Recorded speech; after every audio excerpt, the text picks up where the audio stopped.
183 BNSS या फिर 164 CrPC के मोस्ट ऑफ द कॉन्सेप्ट्स को हम देख चुके हैं पिछली वीडियोस में। आप चैनल पर जाएं और चैप्टर नंबर 13 बीएनएसएस के नाम से प्लेलिस्ट है, आप उसको जाकर देख सकते हैं। अभी किसी सेक्शन को आपने लॉ में पढ़ लिया तो केवल एक सेक्शन को पढ़ने के बाद आप ये नहीं कह सकते कि वो सेक्शन के सारे प्रोविजंस, सारे कॉन्सेप्ट आपको समझ आ गए। इस सेक्शन से कनेक्टेड जितनी भी सेक्शंस हैं, जितने भी प्रोविजंस हैं, वो आपको पढ़ने ही पड़ेंगे, तभी आप कह सकते हैं कि इस सेक्शन से रिलेटेड सारे प्रोविजंस आप समझ गए हैं। तो आज की वीडियो में हम उन्हीं कनेक्टेड प्रोविजंस के बारे में बात करेंगे जो 183 बीएनएसएस को और फर्दर एक्सप्लेन करते हैं। तो सबसे पहला प्रोविजन देखिए 183 बीएनएसएस से कनेक्टेड है 173 बीएनएसएस, और ये 173 बीएनएसएस वही सेक्शन है जो सीआरपीसी में 154 हुआ करती थी और जहां पर एफआईआर के रजिस्ट्रेशन से रिलेटेड मैटर्स लिखे हुए हैं। वहां पर जब आप पढ़ेंगे 173 बीएनएसएस तो वहां भी ऑफेंसेस अगेंस्ट वुमेन के बारे में बात हुई है और ये कहा गया कि जब भी कोई ऑफेंस 64 से लेकर 71 बीएनएस का या 74 से लेकर 79 बीएनएस का या 124 बीएनएस का ऑफेंस अगर रिपोर्ट हो रहा है पुलिस स्टेशन में, तो officer in-charge of police station की ड्यूटी लगाई कि वो विक्टिम का स्टेटमेंट जो रिकॉर्ड कराएंगे वुमेन पुलिस ऑफिसर से रिकॉर्ड कराएंगे, और अगर वुमेन पुलिस ऑफिसर अवेलेबल नहीं है तो कोई भी ऑफिसर चलेंगी, लेकिन वो वुमेन होनी चाहिए। साथ में आप देखेंगे सबसेक्शन 1 है 173 बीएनएसएस का और उसकी क्लॉज सी और वहां पर प्रोवाइजो नंबर 2 लिखा गया है। आप इतना बड़ा याद ना रखें, केवल इतना याद रख लें कि 173 बीएनएसएस में एक प्रोवाइजो दिया गया है और जहां पर यह कहा गया the police officer shall get the statement of person recorded by a magistrate under clause A of subsection 6 of section 183 as soon as possible। देखिए यहां पर 183 बीएनएसएस ये आ, इसलिए 173 से कनेक्टेड हो जाती है। और केवल इतना कहा गया कि 183 में जो स्टेटमेंट रिकॉर्ड होना है, तो 173 में ही कहा कि पुलिस ऑफिसर की ड्यूटी है कि वो ऐसा स्टेटमेंट रिकॉर्ड कराए एज सून एज पॉसिबल, जितना जल्दी हो सकता हो उतना जल्दी ये स्टेटमेंट रिकॉर्ड करा दे। ये हुआ connected provision number 1। Next provision है 182 बीएनएसएस।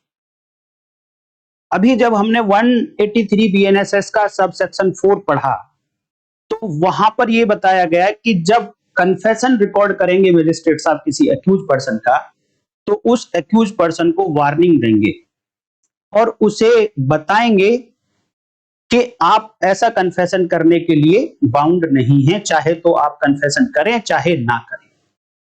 और ये ड्यूटी लगाई कि वो देखेंगे कि एक्यूज जो कन्फेशन कर रहा है क्या वो वॉलेंटरीली है, और वॉलेंटरीली है तभी रिकॉर्ड करेंगे, और पूरी कोशिश करेंगे कि उसको यह समझा दिया जाए कि ये कन्फेशन जब आप देंगे और मैं रिकॉर्ड कर लूंगा तो एक्यूज आपके अगेंस्ट ये एविडेंस में यूज होगा ट्रायल के टाइम पे। यहां क्या किया जा रहा है, इनडायरेक्टली अगर आप देखें तो एक्यूज को यह कहा जा रहा है कि आप कन्फेशन मत दीजिए, लेकिन फिर भी अगर एक्यूज कन्फेशन देना चाहता है तो दे और मजिस्ट्रेट साहब फिर उसको रिकॉर्ड करेंगे। लेकिन जब हमने 182 बीएनएसएस पढ़ी तो वहां पर यह बताया गया था कि कोई भी पर्सन किसी भी पर्सन को कोई स्टेटमेंट देने से नहीं रोकेगा, लेकिन 183 बीएनएसएस सबसेक्शन 4 में मजिस्ट्रेट साहब रोक रहे हैं एक्यूज को स्टेटमेंट देने से, तो दोनों प्रोविजन एक दूसरे के कंट्राडिक्टरी हो गए। लेकिन इस कंट्राडिक्शन को कवर करने के लिए 182 बीएनएसएस में ही लिख दिया गया, एक प्रोवाइजो लिख दिया गया वहां पर, provided that in this subsection, ये जो सबसेक्शन की बात हो रही है ये 182 की सबसेक्शन की बात हो रही है। उन्होंने कहा कि इसमें कुछ भी अगर लिखा है shall not affect the provisions of subsection 4 of section 183 BNSS। यहां पे मना किया गया कि आप किसी पर्सन को स्टेटमेंट देने से रोकेंगे नहीं किसी भी तरीके से, लेकिन 183 में रोका जा रहा है तो 182 में ही लिख दिया कि जहां रोका जा रहा है सब सेक्शन 4 ऑफ 183 में, उस पर ये 182 अफेक्ट नहीं करेगी। तो ये लाइन लिख देने से दोनों प्रोविजन के बीच में हार्मोनी हो गई और दोनों प्रोविजंस अब एक साथ चल सकते हैं। अब एक सेक्शन है, बड़ी इंपॉर्टेंट सेक्शन है, और ये एविडेंस एक्ट की सेक्शन है। इंडियन एविडेंस एक्ट में ये सेक्शन 91 हुआ करती थी, अब भारतीय साक्ष्य अधिनियम में यही सेक्शन 94 हो गई है। ये बहुत इंपॉर्टेंट सेक्शन है, इसको मैं अलग से डिटेल में पढ़ाऊंगा, बट यहां कनेक्टेड है तो इसलिए ब्रीफ में आपको बताना चाहूंगा। ये सेक्शन कहती है, लैंग्वेज आप एक बार देख लें, when the terms of a contract or terms of a grant or terms of any other disposition of property have been reduced to the form of a document। और एक चौथी बात जो यहां कनेक्ट करेगी 183 BNSS से, वो चौथी बात है, वो लिखा in all cases in which any matter is required by law to be reduced to the form of a document। तीन बात तो हुई, contract, grant and any other disposition of property. अब चौथी बात इंपॉर्टेंट है, ये कहती है कि अगर लॉ ने ये कहा कि कोई भी मैटर हो, किसी भी तरीके का कोई भी मैटर हो, बिकॉज यहां पे एक वर्ड यूज हुआ है मैटर, एनी मैटर, तो एनी मैटर का मतलब ना कोई कॉन्ट्रैक्ट है, ना कोई ग्रांट है, ना कोई अदर डिस्पोजिशन ऑफ प्रॉपर्टी, कुछ भी। जहां लॉ ने ये कहा था कि ऐसे मैटर को एक डॉक्यूमेंट पर लिखा जाएगा, जैसे कि 183 BNSS में कहा गया कि अगर एक्यूज अपना कन्फेशन करना चाहता है, अपना स्टेटमेंट देना चाहता है, तो उसको रिड्यूस इन राइटिंग किया जाएगा एज पर सेक्शन 316 BNSS, जो CRPC में 281 हुआ करती थी। इट मींस लॉ ने ये कहा कि ये स्टेटमेंट एक्यूज का लिखा जाएगा और एक डॉक्यूमेंट प्रिपेयर किया जाएगा। अब इंपॉर्टेंट बात 91 एविडेंस एक्ट या 94 भारतीय साक्ष्य अधिनियम की जो इंपॉर्टेंट बात है कि अगर इन चार में से कोई भी एक बात है तो सेक्शन कहती है no evidence shall be given in proof of such matter.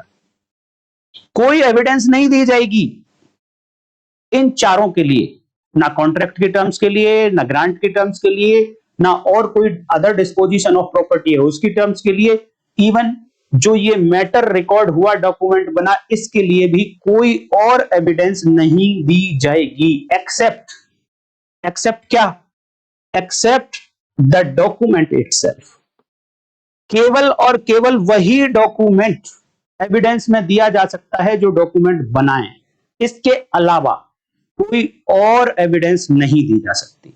हां, अगर वो खुद डॉक्यूमेंट ऐसी कैटेगरी में आता है कि जिसके लिए सेकेंडरी एविडेंस दी जा सकती है, तो फिर सेकेंडरी एविडेंस भी दी जा सकती है, अदरवाइज कोई और एविडेंस नहीं दी जाएगी। अदरवाइज और एविडेंस का मतलब कि उसके लिए कोई ओरल एविडेंस नहीं दी जा सकती। कोई पर्सन आके ये कहे कि हाँ एक डॉक्यूमेंट तो बना था, बट वो डॉक्यूमेंट तो नहीं दे रहा हूं मैं एविडेंस में, क्या था उस डॉक्यूमेंट में मैं आके आपको वर्बल बता देता हूं। तो ये जो वर्बल बातें हैं, ये जो ओरल स्टेटमेंट होगा उस पर्सन का, ये एक्सेप्ट नहीं होगा। ये कहती है सेक्शन 94 BSA भारतीय साक्ष्य अधिनियम या 91 इंडियन एविडेंस एक्ट 1872। तो 94 BSA में दो एक्सेप्शन हैं, वो एक्सेप्शन हमारे काम के यहां पर नहीं है, जब 94 BSA पढ़ेंगे तब वो एक्सेप्शन देख लेंगे। अब ये सेक्शन यहां 183 के साथ क्यों बताई मैंने? इंपॉर्टेंट बात है सब सेक्शन 509 BNSS। क्यों जरूरत पड़ी 94 BSA या 509 बीएनएसएस की। देखिए, जब 183 बीएनएसएस का कन्फेशन रिकॉर्ड करने की बात हुई तो आपने देखा कन्फेशन से रिलेटेड केवल और केवल 3 सबसेक्शन हैं। 2 जनरल सबसेक्शंस हैं, 3 केवल और केवल कन्फेशन से रिलेटेड हैं, सबसेक्शन 2, 3 एंड 4। तो सबसेक्शन 4 में यह कहा गया कि मजिस्ट्रेट साहब ने जो एफर्ट्स किए एक्यूज को बताने के, जो उनके ऊपर ड्यूटीज लगाई गई थी कि आप एक्यूज को ये बताएंगे, आप एक्यूज को ये वार्निंग देंगे कि आप कन्फेशन करने के लिए बाउंड नहीं हैं और फिर भी आप करेंगे तो ये कन्फेशन आपके अगेंस्ट ट्रायल में यूज होगा। ऐसी वार्निंग जो एक्यूज को दी, जानने की कोशिश करी कि वो जो कन्फेशन कर रहा है वो वॉलंटरीली है, वो सब सबसेक्शन 4 के अकॉर्डिंग लिखेंगे उस स्टेटमेंट के नीचे। और एक लैंग्वेज भी बताइए कि क्या लिखेंगे।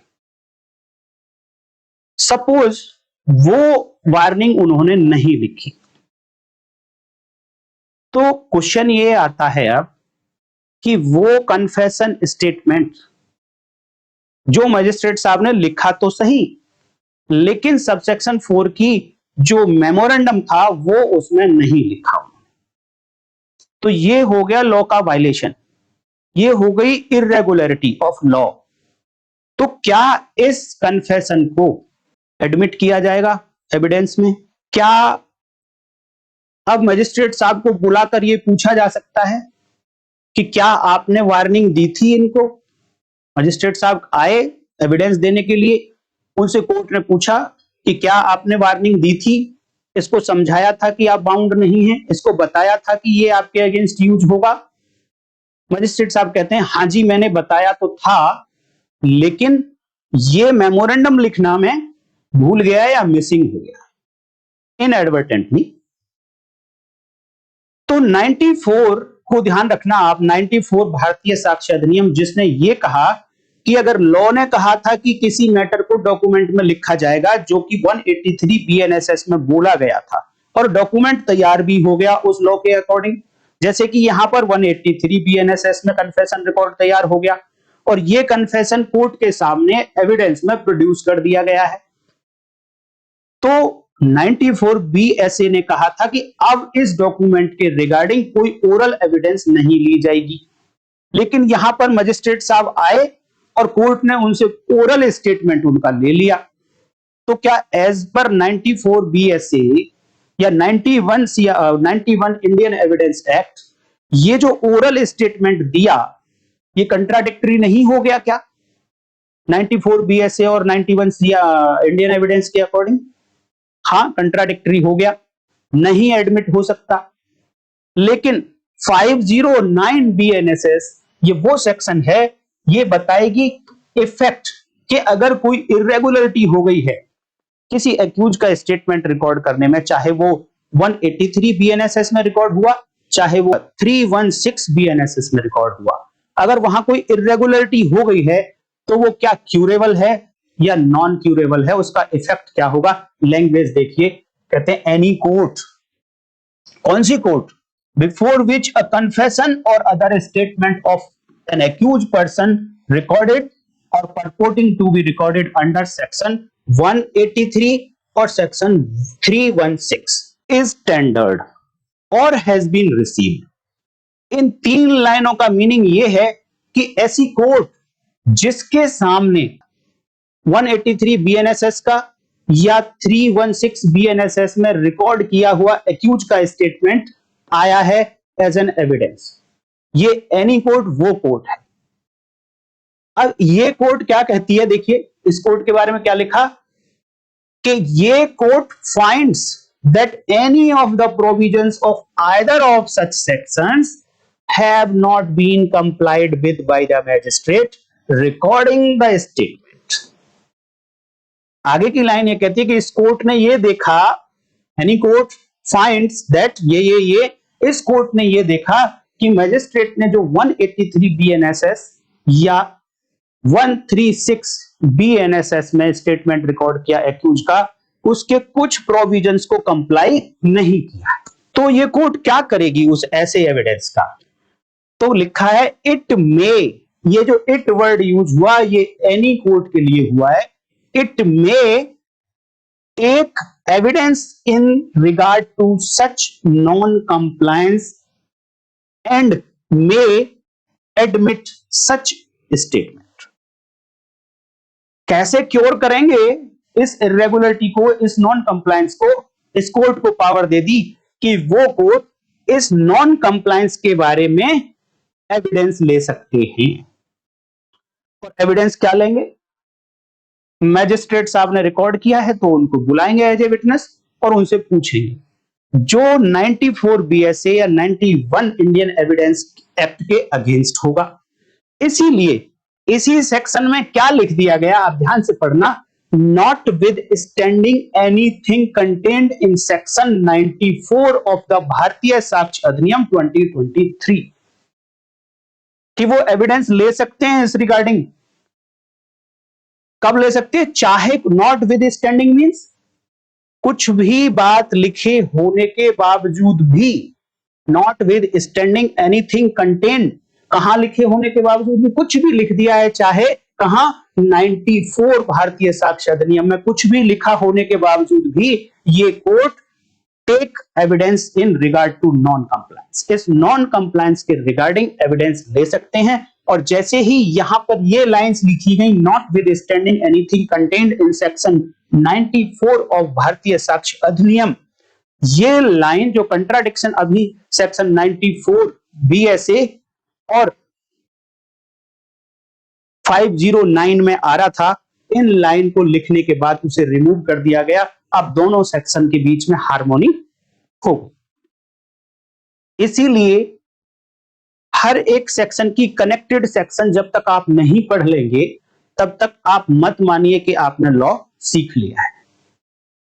लॉ या कोई भी सेक्शन आइसोलेशन में नहीं पढ़ा जा सकता, उससे कनेक्टेड मैटर आपको पढ़ने ही पड़ेंगे, तभी आप कह सकते हैं कि आपने लॉ सीख लिया है। एक और कनेक्टेड सेक्शन, जब हमने 183 बीएनएसएस पढ़ा तब वहीं पर लिखा था कन्फेशन के रिगार्डिंग के कन्फेशन कैसे रिकॉर्ड किया जाएगा एक्यूज का, तो in the manner provided in section 316, ये वहां पर लिखा गया था। तो 316 बीएनएसएस भी कनेक्टेड सेक्शन हो जाती है। और इस सेक्शन में एक तरीका बताया गया है कि एक्यूज को कैसे एग्जामिन किया जाएगा। जनरल बात मैं बता देता हूं, डिटेल में जब बताएंगे जब इस सेक्शन की बारी आएगी। जनरल बात यह है कि जब कोई मैजिस्ट्रेट एक्यूज का एग्जामिनेशन करेंगे तो कोशिश करेंगे कि उसकी लैंग्वेज में ही एग्जामिनेशन किया जाए और उसी की लैंग्वेज में लिखा जाए। अगर पॉसिबल नहीं है उसकी लैंग्वेज में लिखा जाना तो फिर उस लैंग्वेज में लिखा जाए जो लैंग्वेज कोर्ट की है। कोर्ट की लैंग्वेज इंग्लिश है तो इंग्लिश में लिखेंगे, हिंदी है तो हिंदी में लिखेंगे, गुजराती है तो गुजराती में लिखेंगे, तेलुगु तमिल है तो उस लैंग्वेज में लिखेंगे। अब लिखने के बाद उसे पढ़कर सुना देंगे एक्यूज को। सपोज जिस लैंग्वेज में कोर्ट ने लिखा अपनी लैंग्वेज में, वो लैंग्वेज एक्यूज समझ ही नहीं पा रहा है तो उसको इंटरप्रेट कर कर समझाएंगे उसी की लैंग्वेज में जिस भाषा में वो समझ सकता है। अब अगली बात कि जो उन्होंने रिकॉर्ड बनाया उसको दिया जाएगा, दिखाया जाएगा कि आप ये देख लो, पढ़ लो, आपका ये स्टेटमेंट है। तो वो जब पढ़ेगा और उसे जब समझाया जाएगा तो वहां एक लिबर्टी दी गई एक्यूज के लिए कि उसके पास लिबर्टी होगी कि वो इस स्टेटमेंट में कुछ ऐड करना चाहे, अमेंड करना चाहे तो करा सकता है। और फिर उसके बाद जब ये फॉर्मेलिटी पूरी हो जाएंगी तो मजिस्ट्रेट साहब और एक्यूज दोनों ही उस पर साइन करेंगे। और अब एक नई बात इसमें ऐड करी गई है, क्योंकि ऑडियो वीडियो इलेक्ट्रॉनिक मीन्स के थ्रू एक्यूज का एग्जामिनेशन परमिट हो गया है अब नए लॉ में। अगर मान लो ये statement audio video electronic means के थ्रू रिकॉर्ड किया गया, वीडियो कॉन्फ्रेंसिंग के थ्रू रिकॉर्ड किया गया, तो अब एक्यूज के सिग्नेचर कैसे लिए जाएंगे? तो ये कोर्ट की ड्यूटी लगाई गई, वो कोर्ट 72 आवर्स में उस एक्यूज का सिग्नेचर ऑब्टेन करेंगे, करवाएंगे ऐसे एग्जामिनेशन पर। ये 72 आवर्स कब से शुरू होंगे? From the time of examination. जब एग्जामिनेशन पूरा हुआ वहां से शुरू होगा 72 आवर्स। कि अभी तक हमने जितनी भी बातें करी वो कन्फेशन से रिलेटेड थी, लेकिन 183 बीएनएसएस में एक दूसरा पार्ट भी है जहां पर सबसेक्शन 5 एंड सबसेक्शन 6 उसको पूरा करती हैं। वो है statement recorded by magistrate, statement of victim, statement of any witness या स्टेटमेंट ऑफ एक्यूज। कन्फेशन की बात आई तो मैनर कहां से लिया? 316 बीएनएसएस से, जो सीआरपीसी में 281 हुआ करता था। अब जब स्टेटमेंट रिकॉर्ड करने की बात आएगी तो मैनर क्या लेंगे? तो वहां पर बताया गया है कि मैजिस्ट्रेट साहब ऐसा तरीका अपनाएंगे जिसमें जिस तरीके से एविडेंस रिकॉर्ड की जाती है किसी इंक्वायरी में या ट्रायल में, और वो प्रोविजंस लिखे हैं। अगर बीएनएसएस की बात करें तो चैप्टर नंबर 25 में, और अगर सीआरपीसी की बात करें तो चैप्टर नंबर 23 में। तो वहां से जितने भी तरीके एविडेंस को रिकॉर्ड करने के बताए गए, तो 183 में ये लिख दिया कि इन तरीकों में से मैजिस्ट्रेट साहब को जो तरीका उचित लगे उस केस के फैक्ट्स एंड सर्कमस्टांसेस को ध्यान में रखते हुए वो तरीका फॉलो कर सकते हैं। तो कनेक्टेड प्रोविजन बीएनएसएस का चैप्टर नंबर 25 एंड सीआरपीसी का चैप्टर नंबर 23, ये भी 183 बीएनएसएस से कनेक्टेड प्रोविजंस हैं। इतने कनेक्टेड प्रोविजंस जानने के बाद ही आप कह सकते हैं कि अब 183 बीएनएसएस कंप्लीट हो गया है, अदरवाइज इनकम्प्लीट रह जाता है। तो 183 का प्रोविजन पूरा हुआ। आज की वीडियो में हम इतना ही रखेंगे। उम्मीद करता हूं वीडियो आपको अच्छी लगी होगी और प्रोविजंस आपको बहुत सारे देखने को मिले होंगे। लॉ को ऐसे ही पढ़ना चाहिए। तो वीडियो को आप लाइक कर दीजिए, चैनल को सब्सक्राइब कर लें कि आगे के प्रोविजंस, आगे की बीएनएस या बीएसए, इनके बारे में वीडियो आपको मिलेंगी। नेक्स्ट वीडियो में फिर मिलेंगे। तब तक के लिए नमस्कार, जय हिंद।